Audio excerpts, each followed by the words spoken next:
Let's bring our palms together at our heart center and softly close your eyes. See if you can breathe in and out through the nostrils. So as you take your inhale, feel the air float through the nostrils. Exhale through the nostrils. Bring your awareness into the center of your eyebrows. As you gaze into the mind space, we invite you to think, are you at the end of a road? Are you ready to walk a different path or take a right or take a left? Do you feel an ending happening in your life? It could be from any part of your life. Take another big inhale and exhale. Release your hands and slowly open up your eyes. And welcome to Astro Yoga Chat. My name is Kate. And I'm Natalie. Yes, Kate. So we've arrived at the end of our series of the houses. We're at the 12th house now. And Mhm. it's a very complex house. It has very many different meanings. It's connected to the planet Neptune, and Neptune is a planet that has no borders or boundaries, so it's endless. And it seems like the topics of the 12th house are also endless, or well, they have to do with endings, like something is, you go through the entire houses, it represents Aries, the first house, being born. Neptune is like the end to the circle. It also has to do with having to let things go, like the house of losses. It's also suffering. It has to do, to an extent, also with death. It has to do with everything that is like secluded, like hospitals, prisons, asylums. It has to do with spiritual liberation, with forgiveness, and any kind of escape from the world. So it could be drugs, it could be movies, mm, even bad pleasures. They say it has to do with foreign countries, secret enemies. So it's wow, it's so many different things. It's really interesting, and it's sometimes a little bit hard when houses have like so many areas how to interpret them, because like you cannot always like count like all those topics. You have to start narrowing down and seeing what's really playing out with that person. Definitely, because if it's the house of sufferings, and yet it's simultaneously the house of spiritual liberation, it's that's interesting to me. I guess when I think of the houses too, and I think of these, it's like different sides of the spectrum. You have like this idea of like you're suffering, but if you are spiritually liberated, there's no more suffering left, so it's like that sense. But I do love the idea, I mean, listen, when I say love, it's just because the only thing constant in change in life, the only thing constant in life is change. So I do love talking about endings and things coming to, which is why in the first meditation when we opened this up, it was, that was Natalie's idea. It actually felt a lot for my heart. I was like, whoa, like you're at the end of a road, and it's time to step on a new path. So when we think about the 12th house, is loss or is endings actually negative? Well, it all depends on how you define it. Something in your life that you have a loss from could feel very negative at the very beginning of it. And maybe even for quite some time, it feels terrible. But then you come to realize that it actually you put you back on your path. It gave you a better, gave you I don't know if, I don't want to define it, but it's going to give you something new. So actually you can learn so much, right? And like pain and suffering is usually what source or God or the universe uses to make us grow. So I heard something very interesting, doesn't have to do so much with yoga or astrology, but it's just coming up as we're talking. So, there's something like gratitude journal, right? And I was listening to this lady and she's like, well, I have a journal of complaint as well. And I was like, whew, that's interesting. And she's like writing down like what are the biggest losses, like if something's happening right now, for instance, I lose a job. And then she leaves like 2 lines underneath. And after 3 months, she writes down, what did I learn from this experience? And after 6 months to a year, she writes down, and why am I grateful that this did not work out? And I think life sometimes, or very often, works like this. A relationship doesn't work out, you're destroyed, it's loss, it's suffering, it's all of that. A few months later, it's like, okay, I learned something from that relationship. And a few years down the road, you're like, oh, I'm so glad I'm not with this person because I found somebody who's a better match or something. So life can work like this. I totally agree, because we're living in this world where we feel kind of attached to certain things and attached to people and situations, and when losses and endings happen, it's jarring to the whole system. It's like your brain might, like there's scientific proof that like the brain is not a good fan of change. It doesn't want to have to deal with change. So we might stay in situations in our life that are actually not to the best of our spiritual growth, or not to the best of our evolution as like as a human. But the brain doesn't want change, so it's hard. So we stay in these situations. You stay at the same job, relationship, apartment, whatever, because you find ways to make it doable. You find ways to say like, I will stay here.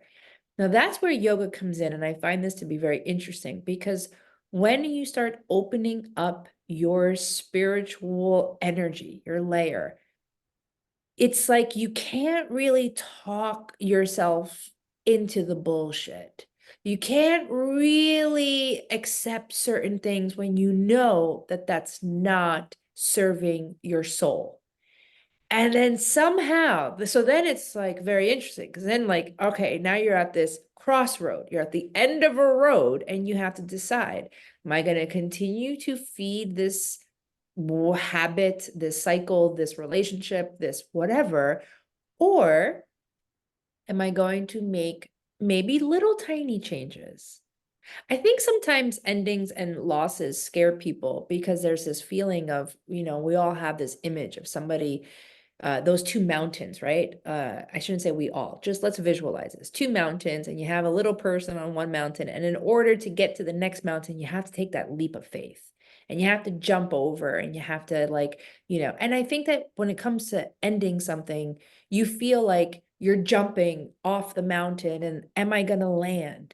Is the door going to open up for me? Is there something on that other side for me? What if, and this is my way of life, this is my theory, this is my inch by inch, life's a cinch, yard by yard, life is too hard.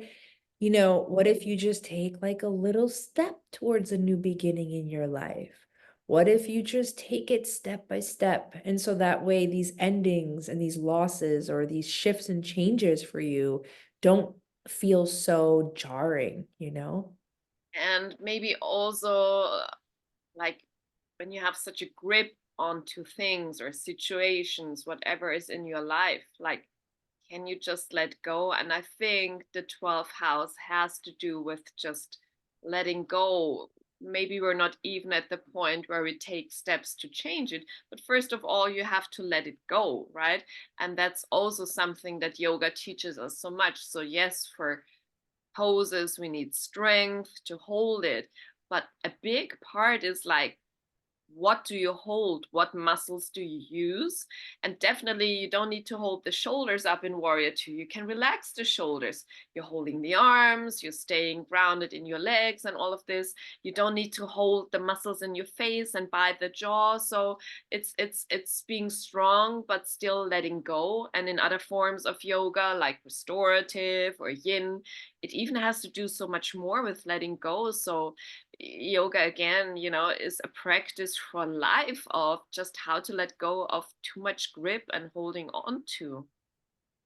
And I love this. Um, it makes me think of a student who took one of my yin trainings last October, and he wasn't looking forward. He's a yoga teacher. He teaches power flow, and he wasn't looking forward. He wanted to learn more of the yin because he knew that he needed that opposite side, but he didn't want to do it because he knew how much that in his body it hurts. Like it's like this force attachment, this grip to push. And it was at some point like he got it, something clicked because he heard it. And well, he asked a question. He goes, well, this just didn't feel good. I go, well, did you hear me say bend your knees? And he goes, no. I said, I told you to bend your knees. I told the whole class, but really you to bend your knees like a couple of times. And then when we went to go practice following that comment and he did it, he's like, I never realized how much I'm gripping and holding and forcing. And, he goes, if I just let go a little tiny bit, I had a whole different experience. But I think letting go is like, it's for people. Think about it. This is just physical. This is just him in a physical stretch holding. Can you imagine what else we're holding on to that we're afraid to like let go of and lose? Ah, And, it brings us to the next topic, forgiveness. I mean, it doesn't mean that you have to forget things, but it's also to a certain extent letting go of, your emotions or, like, yeah, attachments and all of that. So, you also need letting go for that. And it's also like an ending to a story in your mind and who did what and whose fault was it and all of that stuff. So also has to a lot to do with, like letting go. yeah. And yeah, because I like what you first said about forgiveness. It's not about forgetting. I think when people think that we have to forgive, that means that we're like a saint, oh, I forgive you and I'll just allow you to, like we're like you can walk all over us kind of thing.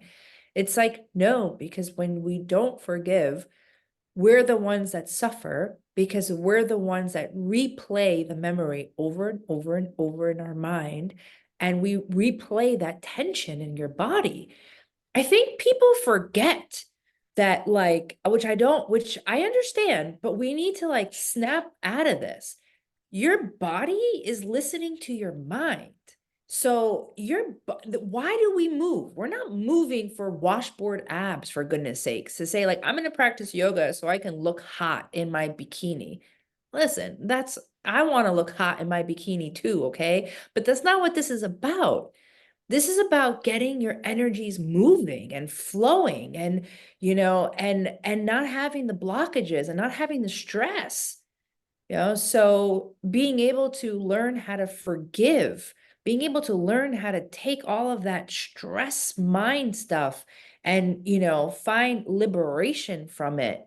That's like, that's something I think we all as humans should be practicing every single day.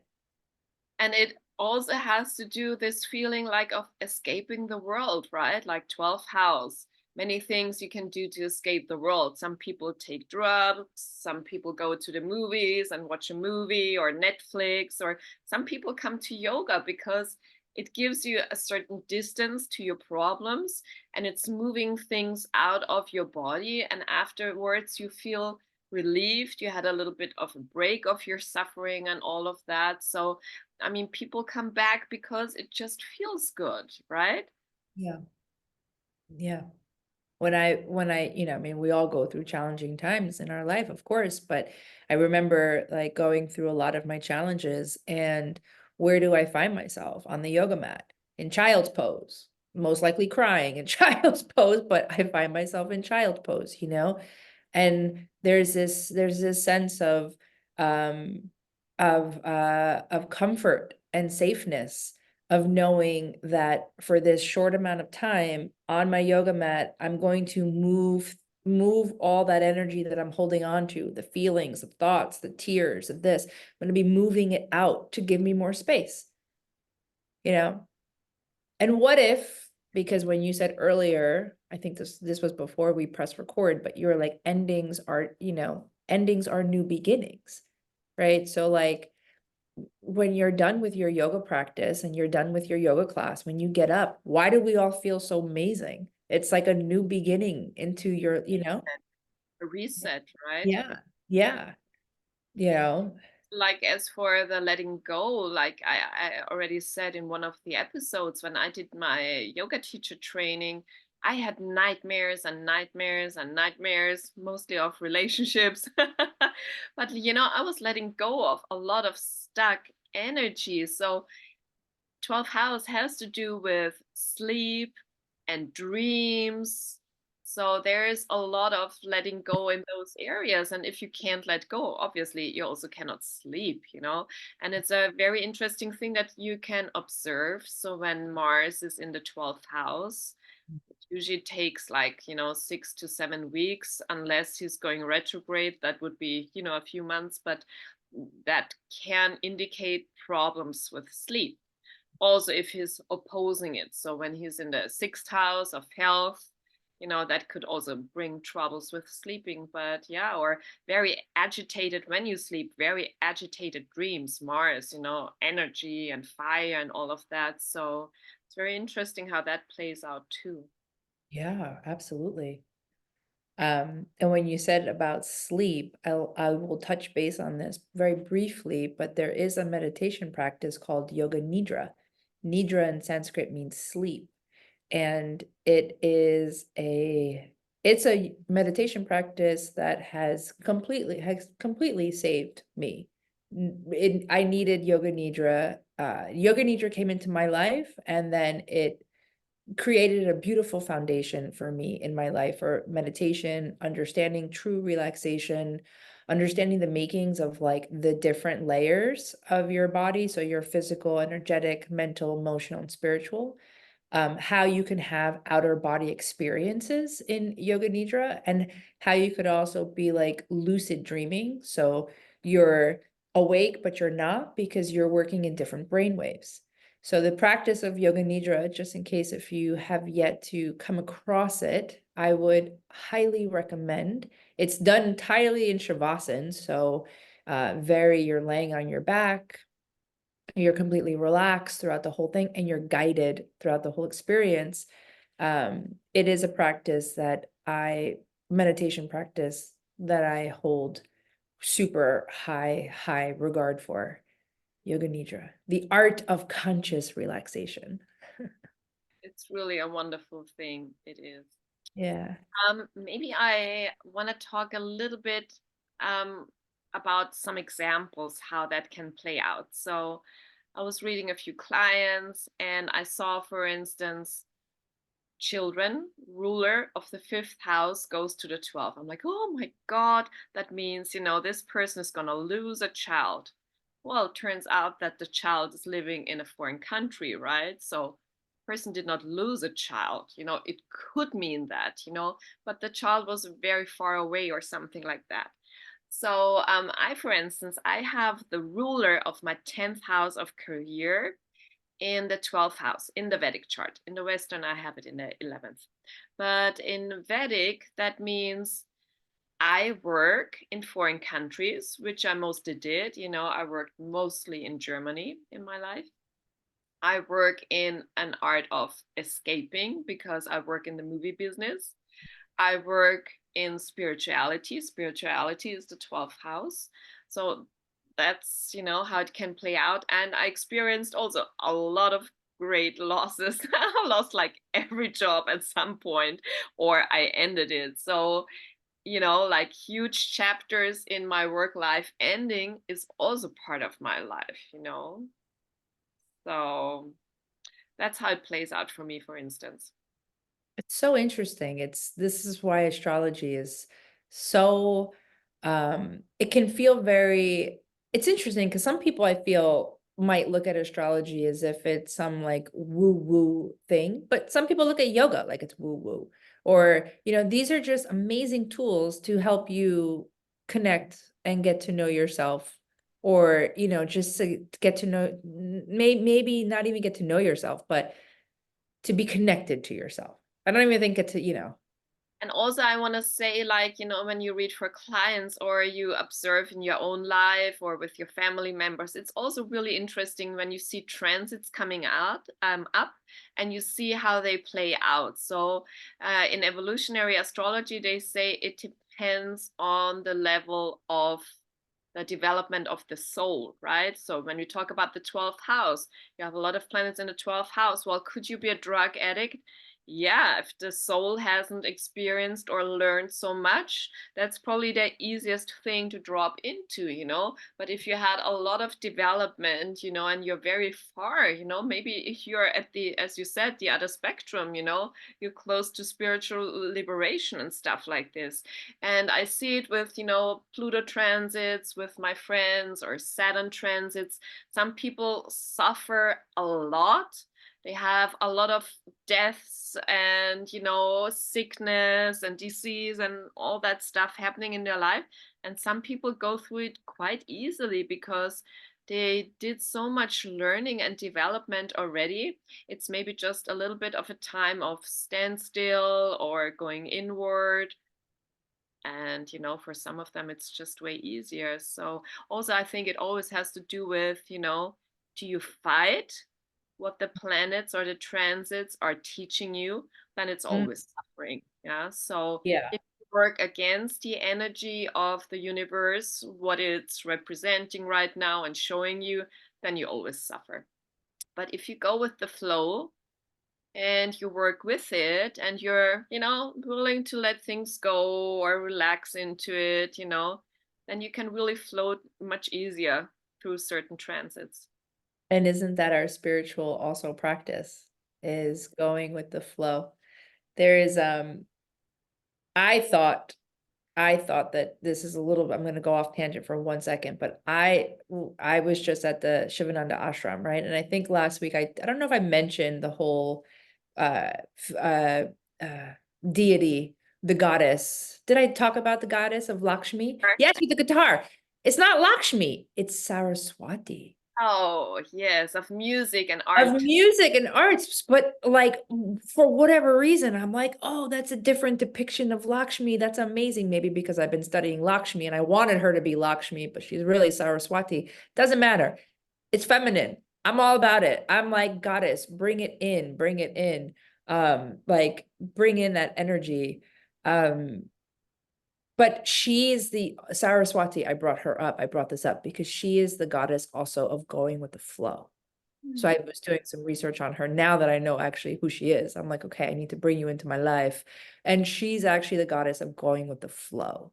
So I think that's a lot of our spiritual work here. It's just a lot of your energetic work in yoga. Go with the flow, right? Don't don't don't go against your breath. Go with your breath. Don't go against your muscles. Go push with your muscles. Like learn how to soften in the experience of life. And that's going with the flow. And I think with astrology, like your point, if you have transits, if you have things happening, it's like when my Vedic astrologer told me that Saturn was entering into my world and everything was going to get all messed up and things were going to be crazy. I was just, what am I going to do? I did my best to learn from it. I learned a lot about Saturn. I bought this book. I forgot what it's called, but it's from Dr. Svoboda. And do you have this book, Natalie? Have you read it from Dr. Svoboda? It's all Greatness, about, huh? greatness of Saturn or something Yes, like the greatness of Saturn. The greatness of that. Saturn. I haven't read it yet, but I have it already in my library. It's good. It's great. It's like it goes from Vedic astrology, it goes into like the personalities of each of the planets. And when you talk about Saturn, like Saturn is no joke, right? Saturn is like no joke. And these stories about Saturn and how it came into like the king's world and messed everything up, and Saturn could show you just how powerful it is. It's so when I knew that Saturn was in my chart, instead of fighting it, I'm like, let's learn about Saturn. Let's bring Saturn into the life. I mean, 12th house, we're not really talking about Saturn, but I, have a lot of Saturn stories because Saturn is sitting on my rising. He's one of my most prominent planets, and I hate him so much for certain things he does to my life, like, I think every boyfriend I ever had said, I behave like a grandmother and I'm really boring and I go to sleep way too early. And I'm very strict and I'm very disciplined, but hey, this week I was like, thank God I have this strong Saturn. Does make me sometimes not the funniest person in the world, but hey, I have great teeth. I'm 45 and a half. I have no cavities. My teeth are perfect. I see people around me having teeth pulled and root canals, and I'm like, thank God I have this strong Saturn. Those teeth, they are just That is funny. Oh my. skin, teeth, bones, Yeah. so, you cannot have like all the good without the bad. So, Yeah. Oh, I love this episode. yes. See, and we were a little bit afraid about this episode, right? We're like, this 12th house is going to be really hard to talk about because it's about endings and losses. And, but look at all the other parts of it too. Like a loss can feel really devastating and challenging, and it can hurt, and you don't know which way you're going. But you know, just also know that like endings are new beginnings in your life. And, whenever there is an end of a road, you're about to step onto a new path because you're going to keep going. So, And yeah, one door closes, another one opens, right? Yeah. yeah, yeah. So So, let's go with the flow, right? 100%. Go with the flow, just go with the flow. Go with the flow with your breath. Go with the flow in your life. Go with the flow with the stuff that's happening outside, because the more that you are trying to like force things to happen, make things happen, Or change people, resist, right? Also, resi- it just doesn't work. And all it does is create stress in your body. It creates stress in your mind.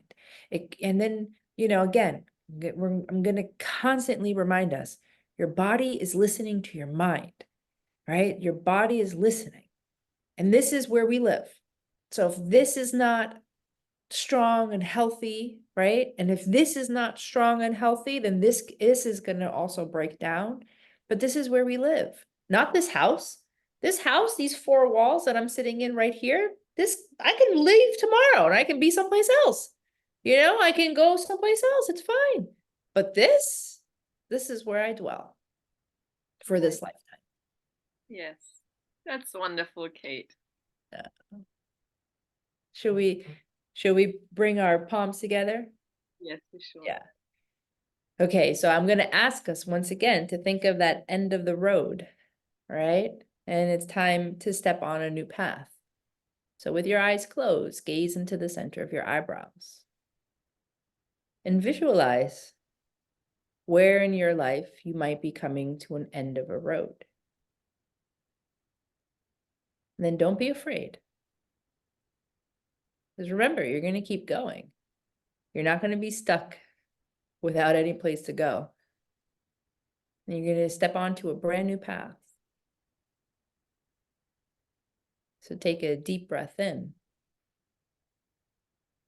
and a long breath out. Release your hands, open up your eyes. Thank you, everyone. Namaste.